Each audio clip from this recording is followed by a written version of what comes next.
इस मूवी के स्टार्ट में हम एक बैरन लैंड को देखते हैं जो कुछ अर्सा पहले बहुत से लोगों का सोर्स ऑफ इनकम थी। लेकिन इधर ही हम एक लड़की से सुनते हैं कि उसने इस लैंड को कभी ग्रीन नहीं देखा, लेकिन उसके फादर ने इस लैंड को ग्रीन देखा था और बहुत सालों पहले इस लैंड को फार्मर्स फार्मिंग के लिए यूज किया करते थे और वो लोग यहाँ पर ग्रेन्स और फीड्स उगाते थे। लेकिन फेमिन और वाटर शॉर्टेज की वजह से अब यहाँ पर एक प्लांट भी नहीं था। बहुत से फार्मर्स इस लैंड को छोड़कर यहाँ से चले गए थे, लेकिन जर्मन के फादर अर्नेस्ट अभी भी इस होप में थे कि ये लैंड एक न एक दिन जरूर ग्रीन हो जाएगी और अर्नेस्ट को अपने ऊपर पूरा बिलीव था। लेकिन इस काम के लिए उसे पानी की जरूरत थी जो इस एरिया में बिल्कुल भी नहीं था। इस एरिया में इस वक्त लोग पानी के लिए एक दूसरे को मार भी सकते थे। और इसी के साथ हम मूवी के सीन में देखते हैं कि दो थीव्स एक छोटे से रूम का लॉक तोड़ने की कोशिश कर रहे हैं और यहाँ अर्नेस्ट उन्हें देख लेता है और दोनों को ही शूट कर देता है। और अब जब वो रूम अर्नेस्ट खोलता है तो वहाँ पर एक पुराना वाटर पंप दिखता है और जैसे ही अर्नेस्ट उसे चलाने की कोशिश करता है तो वो काम करना छोड़ देता है क्योंकि उस जमीन के नीचे अब बिल्कुल भी पानी नहीं था जिसे वो मोटर पंप करती। और अब इसके बाद वो दोनों यानी जर्मन और अर्नेस्ट वाटर डीलर्स के पास जाते हैं क्योंकि इस डेजर्ट में सिर्फ एक ही वेल था जिसमें से पानी आता था और जो लोग इस वेल में से पानी निकालते थे यानी जिन लोगों का ये वेल था वो यहाँ की गवर्नमेंट समझी जाती थी और इन लोगों को वाटर डीलर्स कहते थे। अब अर्नेस्ट उस वाटरमैन से रिक्वेस्ट करता है कि वो थोड़ा सा पानी उसके लैंड के एक छोटे से पार्ट को कल्टीवेट करने के लिए दे दे। लेकिन वाटरमैन अर्नेस्ट से कहता है कि वो उसे पानी तो दे देगा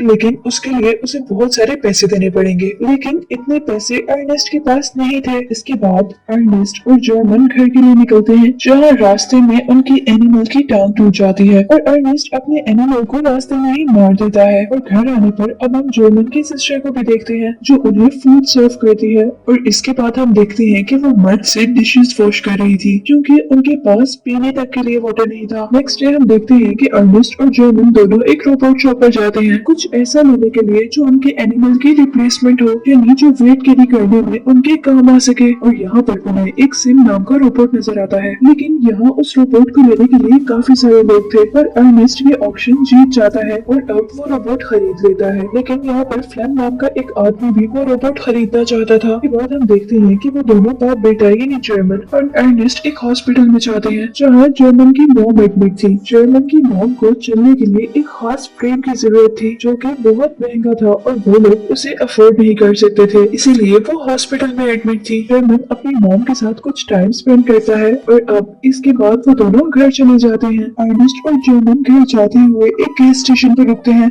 जहाँ अर्नेस्ट अपनी प्यास बुझाने के लिए पेट्रोल पीता है और यहीं पर उन्हें एक कपल मिलता है जो उनसे पानी मांग रहा था और साथ ही वो अर्नेस्ट से रिक्वेस्ट करता है कि वो उनका बेबी ले ले। वो अपने बेबी को सेल करना चाहते थे क्योंकि उनके पास इतने सोर्स नहीं थे कि वो अपने बेबी की टेक केयर कर सके। यहाँ अर्नेस्ट उसे एडवाइस करता है कि तुम अपने बेबी को सेल ना करो और वो उसे कहता है कि मैं तुम्हारी पानी से हेल्प कर दूंगा। और यहाँ ये लड़का अर्नेस्ट को उसकी बेटी की सीक्रेट रिलेशन के बारे में भी बताता है और फिर अर्नेस्ट घर जाने पर अपनी बेटी से सब कुछ पूछता है और वो लड़की सब कुछ मान जाती है और वो अपने फादर को कहती है कि आप मेरे फ्रीडम को खत्म नहीं कर सकते, मैं आपसे नफरत करती हूँ। इस बात पर अर्नेस्ट को बहुत ज्यादा गुस्सा आ जाता है और वो उस लड़की को रूम में लॉक कर देता है। इवन वो उसके रूम की विंडोज को भी सील कर देता है। एक दिन अर्नेस्ट और जर्मन देखते हैं कि उनका रोबोट वहाँ पर नहीं है, इसी ने उनका रोबोट चुरा लिया था। अर्नेस्ट को लगता है कि उसका रोबोट फ्लेम ने चुराया है जो उस रोबोट को पहले से खरीदना चाहता था। दूसरी तरफ अर्नेस्ट को वाटरमैन पकड़ लेते हैं क्योंकि उनको लगा था कि अर्नेस्ट ने उनकी वाटर सप्लाई चुराई है। यहाँ वाटरमैन उसे एक जोर का पंच करता है जिससे वो नीचे गिरता है और बेहोश हो जाता है। और अब जब अर्नेस्ट को होश आता है तो तब रात हो चुकी थी। अर्नेस्ट वाटरमैन को बताता है कि उसने पानी नहीं चुराया, लेकिन वाटरमैन उसकी बात न मानते हुए उसकी पिटाई शुरू कर देता है और यहाँ दोनों में फाइट होती है और आखिर अर्नेस्ट अपनी राइफल लेने में कामयाब हो जाता है।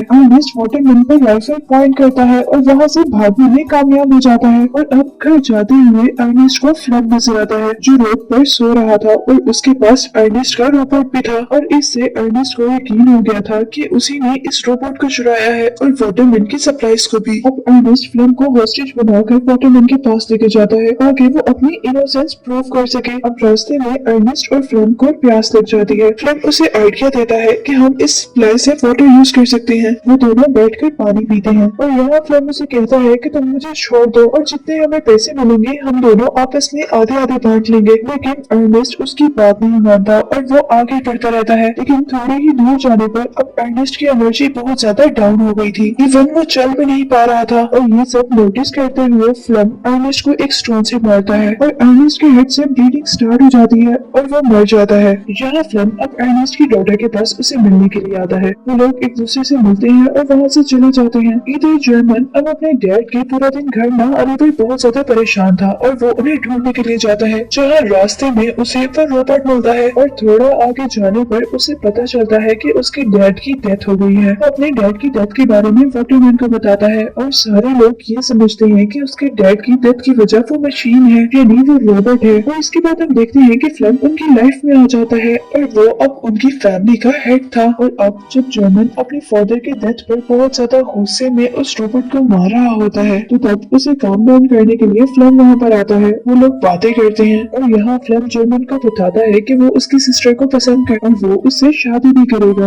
और यहाँ अब जर्मन भी उनके रिलेशन को एक्सेप्ट कर लेता है। नेक्स्ट सीन में अब हम देखते हैं कि फ्लम अब वाटरमैन से मिलता है और फ्लम वाटरमैन से कहता है कि वो अर्नेस्ट के लैंड पर वाटर सप्लाई करे और वाटरमैन अब उसके इस आइडिया पर हंसने लग जाता है। लेकिन जैसे ही फ्लम उसे बताता है कि अर्नेस्ट को भी उसी ने मारा है और अब वो वाटरमैन को थ्रेट करने के लिए यानी डराने के लिए एक नाइफ निकालता है और अब वाटरमैन डर कर उसकी बात मान लेता है। और अब उस लैंड में जैसे ही पानी आता है तो सारे लोग बहुत ज्यादा खुश हो जाते हैं। फ्लम उस लैंड को कल्टीवेट करने के लिए दिन रात मेहनत करता है और कुछ महीनों बाद वहाँ पर चीजें उगना शुरू हो जाती हैं। इसके बाद वो लोग काफी खुश थे। फ्लम जर्मन की सिस्टर से शादी कर लेता है और वो भी अब जर्मन और उसकी सिस्टर के साथ उन्हीं के घर पर रहता है। नेक्स्ट सीन में हम देखते हैं कि फ्लम के पास बैंक से कुछ लोग आते हैं और वो उससे कहते हैं कि अर्नेस्ट ने हमसे एक बहुत बड़ा कर्जा लिया था और क्योंकि अब उसने वापस नहीं किया इसलिए ये लैंड अब उनकी हो सकती है। लेकिन इस लैंड को कल्टीवेट करने के लिए फ्लम ने बहुत मेहनत की थी और वो इतनी आसानी से ये लैंड किसी को नहीं दे सकता था। लेकिन वो पैसे भी फ्लम के लिए बहुत ज्यादा थे जो अर्नेस्ट ने बैंक को देने थे और अब उसे उन पैसों का इंतजाम करना था। फ्लम अब अपने फ्रेंड के पास जाता है जो कि वही लड़का है जो हमें मूवी के स्टार्ट में मिला था, जो पहले अपने बेबी को सेल करना चाहता था। क्योंकि फ्लम जानता था कि वो अपने बेबी को सेल करने वाला है इसलिए फ्लम उसे अपने साथ अपने घर लेकर आता है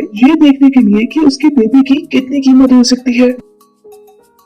लेकिन यहाँ पर फ्लम को पता चलता है कि वो लड़का अपने बेबी की डील पहले से ही कर चुका है और जैसे ही वो लोग उस बेबी को लेने के लिए आते हैं तो फ्लम अपने फ्रेंड को शूट कर देता है और वो उस बेबी के पैसे रख लेता है। और इसी दौरान जब फ्लम शूट कर रहा होता है तो एक बुलेट उस रोबोट को भी लग जाती है जिसकी वजह से उस रोबोट में कुछ डिफॉल्ट आ जाता है और उसका ऑटोमेटिक सिस्टम ऑन हो जाता है और इस वजह से वो रोबोट अपने मैन्युफैक्चर हाउस में चला जाता है। नेक्स्ट डे फ्लम वो पैसे बैंक को दे देता है जो पैसे उसने उस बेबी को बेच कर लिए थे और यहाँ जेरम को लग रहा था कि फ्लम ने उस रोबोट को बेच दिया है और उससे मिलने वाले पैसे बैंक को दिए हैं इसलिए किसी को शक भी नहीं था कि फ्लम ने मर्डर किया है। और अब दूसरे सीन में हमें दिखाया जाता है कि वो रोबोट बॉर्डर के पास अपनी मैन्युफैक्चरिंग कंपनी में चला गया है और अब उस मैन्युफैक्चरिंग कंपनी का जेरोम के पास फोन आता है और वो उसे इन्फॉर्म करते हैं कि रोबोट उन तक पहुँच गया है। ये सुनते ही जेरोम बहुत ज्यादा हैरान होता है क्योंकि उसे फिल्म ने बताया था कि वो रोबोट तो उसने बेच दिया है। और फिर जेरोम उसी दिन फ्लम से उसके बारे में पूछता है कि क्या तुमने रोबोट बेच दिया। लेकिन इस बात पर फ्लम को बहुत ज्यादा गुस्सा आ जाता है। फ्लम के गुस्से को नोटिस कर जेरोम एक मिनट के लिए खामोश हो जाता है और फिर वो उनसे कहता है कि मैं शाम में अपनी मॉम से मिलने के लिए जा रहा हूँ। लेकिन असल में उसका प्लान कुछ और ही था। वो उस मैन्युफैक्चर सेल में जाने के लिए बॉर्डर क्रॉस करना चाहता था। बॉर्डर पर पहुँचने तक फौजी उसे बॉर्डर क्रॉस नहीं करने देते क्योंकि वो इस काम के लिए बहुत छोटा था। लेकिन यहीं पर उसे एक लड़की मिलती है जो उसे कहती है कि मैं तुम्हें बॉर्डर क्रॉस करवा सकती हूँ और वो लड़की उसे एक चिकन वैन में बिठाती है और फिर बॉर्डर क्रॉस करने के बाद वो दोनों दोबारा मिलते हैं। इस मैन्युफैक्चरिंग सेल में पहुंचने पर उसे उस रोबोट के सारे फंक्शंस दिखाए जाते हैं जिसमें एक फंक्शन सीसीटीवी फुटेज में था। जिस फुटेज को देखते हुए जेरोम को पता चलता है कि उसके फादर की डेथ कैसे हुई थी। यानी अब जेरोम ये जान गया था कि उसे फ्लम ने मारा है। वीडियो देखते हुए वो बहुत ज्यादा इमोशनल हो जाता है। अब शाम में वो घर जाता है लेकिन फ्लम से इस बारे में कोई बात नहीं करता। अब नेक्स्ट सीन में हम देखते हैं कि जेरोम और फ्लम